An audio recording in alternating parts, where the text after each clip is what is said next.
এই ভিডিওতে আমি সেন্সাস 2027 সংক্রান্ত HLO অ্যাপের যে সুপারভাইজার মডিউল সেই নিয়ে আলোচনা করার চেষ্টা করব।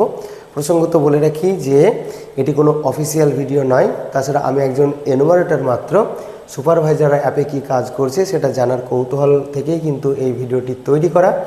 এবার এখানে আমি যে মডিউলগুলো আপনাদের দেখাবো বা যে সমস্ত স্ক্রিনশট বা যে পিডিএফটা দেখাবো সেটা কিন্তু আমাদের যে HLO অ্যাপ রয়েছে সেই অ্যাপ থেকেই কিন্তু ডাউনলোড করা। সেখানেই কিন্তু বলা রয়েছে যে আমাদের সুপারভাইজার মডিউলে কি কাজ হবে না হবে। তাছাড়া আমাদের এই যে বইটা দেওয়া হয়েছে ট্রেনিংয়ের সময়, এই বইয়েও কিন্তু আমাদের সুপারভাইজার মডিউল বলে একটা অপশান রয়েছে। সুপারভাইজাররা কিভাবে কি কাজ করবেন সেটা সংক্ষেপে দেওয়া রয়েছে। এটা আর একটু বিস্তারিত দেওয়া থাকলে বুঝতে অনেকটা সুবিধা হতো। তাও এবার আমরা চেষ্টা করব ওই পিডিএফটা দেখে বা কিছু স্ক্রিনশট দেখে যে কীভাবে সুপারভাইজাররা কী কী কাজ করবেন। তো সুপারভাইজারের কাজ বলতে মূলত এখানে রয়েছে পর্যবেক্ষণ করা এবং ফাইনাল সাবমিশন, যেটা ফাইনাল সিং করা সেটাই রয়েছে। এবং কোনো ভুলভ্রান্তি যদি কিছু থাকে তো তিনি একটা রিমার্ক লিখে সেই নির্দিষ্ট সেন্সাস গৃহটাকে বা সেই নির্দিষ্ট যে লাইন নাম্বার অনুযায়ী যে কাজগুলো আমরা করেছি এনুমারেটররা, সেটাকে কিন্তু এনুমারেটরের কাছে আবারও সেটা রিকোয়েস্ট পাঠাতে পারবেন সেটা কারেকশন করার জন্য বা রিচেক করার জন্য। এই কাজগুলোই কিন্তু কিভাবে কি হবে সেটা নিয়ে এবার একটু আলোচনা করা হবে। তো প্রথমেই আমাদের লগইন পেজ, তার আগে অ্যাপটাকে ইনস্টল করতে হবে। অ্যাপটাকে ইনস্টল করার পরে অফিস থেকে সুপারভাইজাররা যে সমস্ত ইউজার আইডি এবং পাসওয়ার্ড পেয়েছে SMS-এর মাধ্যমে বা ইমেলের মাধ্যমে, সেইগুলো দিয়ে লগইন হতে হবে। প্রথমে ইউজার আইডি এখানে দিতে হবে, আর এইখানে ক্যাপচাটা আগে দিতে হবে। ক্যাপচা বলতে এখানে অন্য রকমের ক্যাপচা দিচ্ছে, যেমন এখানে 4+3 কত, 4+3 7, তো এখানে 7 করতে হবে। এরকমভাবে যে ক্যাপচাটা যার ক্ষেত্রে আসবে সেরকম দিতে হবে। তারপর এখানে লগইন এই অপশানে যেতে হবে। তো এখানে আরেকটা জিনিস আবার দেখতে পাচ্ছেন যে ফরগট পাসওয়ার্ডের অপশনটাও কিন্তু এই পেজেই রয়েছে। এখান থেকে কিন্তু ফরগট পাসওয়ার্ড করা যাবে, অর্থাৎ পাসওয়ার্ড ভুলে গেলে রিসেট করা যাবে। এটা কিন্তু পরবর্তীকালে আরেকটা জায়গা থেকে করা যাবে, সেটা আমি দেখাচ্ছি। আর এইখানে আরেকটা অপশন রয়েছে যে সেট ব্যাকগ্রাউন্ড কালার, অর্থাৎ এই যে অ্যাপটা দেখছেন, অ্যাপের যে ব্যাকগ্রাউন্ডটা এটা সাদা রয়েছে, এটা বাই ডিফল্ট সাদাই থাকবে। তো আপনি যদি চান যে আমি সাদা নেব না, অন্য কোনো কালার করব, তো এই যে ড্রপ ডাউন মেনুটা রয়েছে এইখানে টাচ করলে কিন্তু আপনি অনেকগুলো কালারের অপশান পেয়ে যাবেন। এখান থেকে আপনি আপনার পছন্দ মতো কালারটাকে ব্যাকগ্রাউন্ডে সেট করতে পারবেন। তো এটা হচ্ছে আমাদের লগইনের বিষয়। ইউজার আইডি এবং পাসওয়ার্ড দিয়ে লগইন করা হলো। লগইন করার পরে আপনারা এরকম ধরনের পেজে আসবেন। সুপারভাইজার মডিউলের হোম পেজটা এরকমভাবে খুলবে।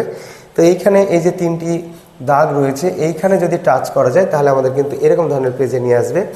তো এখানে দেখতে পাচ্ছেন বিভিন্ন রকমের অপশন রয়েছে। তার মধ্যে গুরুত্বপূর্ণ অপশন যেটা রয়েছে সেই গুরুত্বপূর্ণ অপশন হচ্ছে যে HLB ম্যাপ, অর্থাৎ এইখানে টাচ করলে সুপারভাইজারের অধীনে যে 6 জন, আমাদের 6 জন করে মোটামুটি থাকছে একটা সুপারভাইজারের অধীনে এনুমারেটর।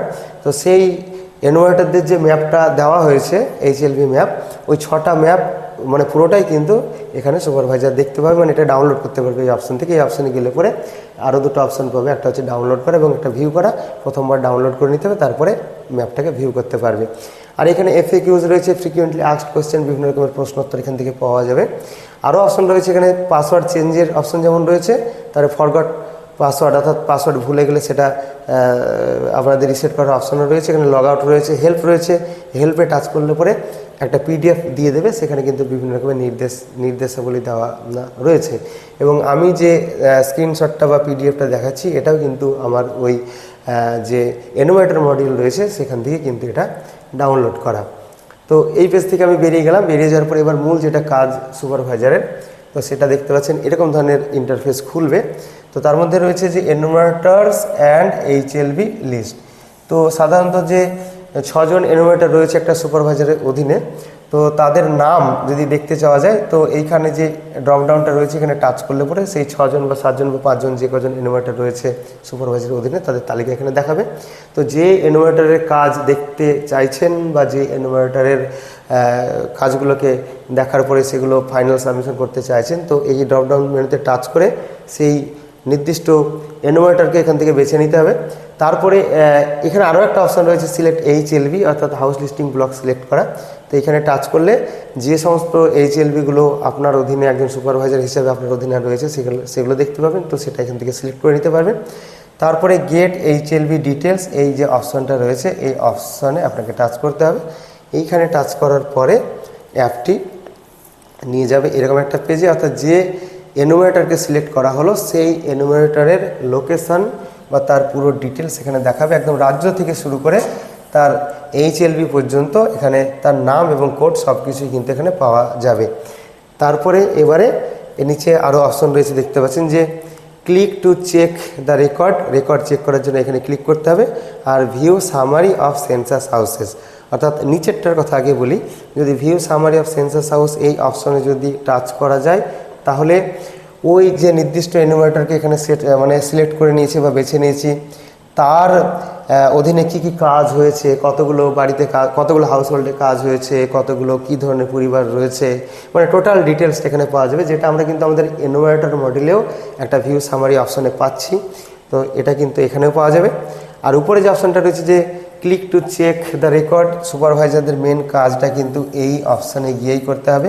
তো এই অপশানে যখন টাচ করা হবে তখন অ্যাপটি নিয়ে যাবে ভিউ হাউসহোল্ড ডেটা এই অপশানে। এইখানে আমার অনেকগুলো কাজ রয়েছে, তো অনেকগুলোর মধ্যে প্রথমে যখন এই পেজটাতে আসা হবে তখন এই নিচের এই দুটি কিন্তু থাকবে না, প্রথমে কিন্তু থাকবে এইটা লাইন নাম্বার সিলেকশনের ব্যাপারটা। এবার এনুমারেটর যখন কাজ করেছে তখন অটোমেটিক অ্যাপে লাইন নাম্বার তৈরি হয়েছে। তো কাজ করার পরে এনুমারেটর যখন সেই ডেটাটাকে সিঙ্ক করবে তখন কিন্তু সুপারভাইজারের এখানে চলে আসবে, সিঙ্ক না করলে আসবে না। তো এই লাইন নাম্বার এখানে টাচ করলে এনুমারেটর যতগুলো সিঙ্ক করেছে সবগুলো লাইন নাম্বার কিন্তু এখানে ড্রপ ডাউনে পরপর পেয়ে যাবে। এবার সুপারভাইজার কি করবে, যে লাইন নাম্বারটা দেখতে চাইছে সেই লাইন নাম্বারটা এখানে সিলেক্ট করবে, যেমন এখানে 007 সিলেক্ট করা আছে। তারপরে এই যে ফেচ যে অপশনটা রয়েছে এই অপশনে যখন টাচ করবে তখন 2 নম্বর যেটা আমাদের প্রশ্নের উত্তর বিল্ডিং নাম্বার এবং 3 নম্বরের যে সেন্সাস হাউস নাম্বার সেটা কিন্তু এখানে চলে আসবে।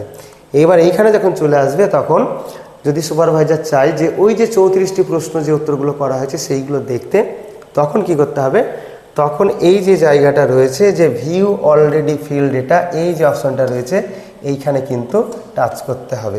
এইখানে টাচ করলে কি হবে, ওই যে 34টি প্রশ্ন ফিল আপ করা হয়েছিল সবগুলো কিন্তু এখানে দেখা যাবে। অবশ্য 34টি প্রশ্ন সব ক্ষেত্রে ফিল আপ হয় না, 34টি প্রশ্ন আমাদের যেগুলা পরিবার এবং প্রাতিষ্ঠানিক পরিবার তো হবে না, 11 পর্যন্ত যাবে, পরিবার যেগুলো রয়েছে তাদের ক্ষেত্রে কিন্তু 34টি প্রশ্ন হবে। তো যাই হোক, এখানে গেলে সেই 34টি প্রশ্ন দেখা যাবে এবং সেই প্রশ্নাবলীগুলো স্ক্রল আপ ডাউন করে করে দেখে নিতে হবে। তারপরে নিচে কিন্তু আবার অপশন থাকবে, রিমার্ক বলে একটা অপশন থাকবে।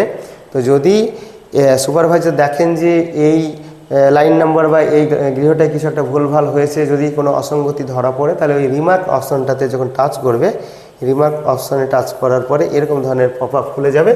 এখানে কিন্তু সুপারভাইজার রিমার্ক লিখে দিতে পারবে, অর্থাৎ কত নম্বর কোয়েশ্চেনটা মডিফাই করতে হবে বা কত নম্বর কোয়েশ্চেনে সন্দেহ আছে বা কত নম্বর কোয়েশ্চেনটা রিচেক করতে হবে সেটা কিন্তু এখানে লিখে দিয়ে ওকে করে দেবেন। এটা করে দেওয়ার পরে কি হবে, এই যে লাইন নাম্বার, যে নির্দিষ্ট লাইন নাম্বারটা এই কাজটা করা হলো বা রিমার্ক করা হলো, সেটা কিন্তু এনুমারেটর যারা রয়েছে আমরা তাদের কাছে কিন্তু সেটা চলে আসবে, মানে আমাদের অ্যাপে সেটা দেখাবে এবং আমরা সেখানে সেটা এডিট করে বা কারেকশন করে দিতে পারবো যদি প্রয়োজন হয়। আর সেই সঙ্গে যেটা শোনা যাচ্ছে যে আমাদের মোবাইলেও একটা SMS আসবে এবং ইমেলেও নাকি SMS আসবে এবং বলবে যে এটা করা হয়েছে, বা সুপারভাইজার তো আমাদের সরাসরি ফোন করেও জানিয়ে দিতে পারে যে এত নম্বর লাইনে আপনার একটা ভুল আছে বলে মনে হচ্ছে, আপনি ঠিক করুন, সেটা কিন্তু হতে পারে। তো এই হচ্ছে রিমার্কের বিষয়টা। এরপরে আমরা চলে যাব HLB কমপ্লিটেড অপশন যেটা রয়েছে। তো এখানে কি বলছে, দেখুন যে HLB completed option can be selected after all records have been thoroughly reviewed by the supervisor.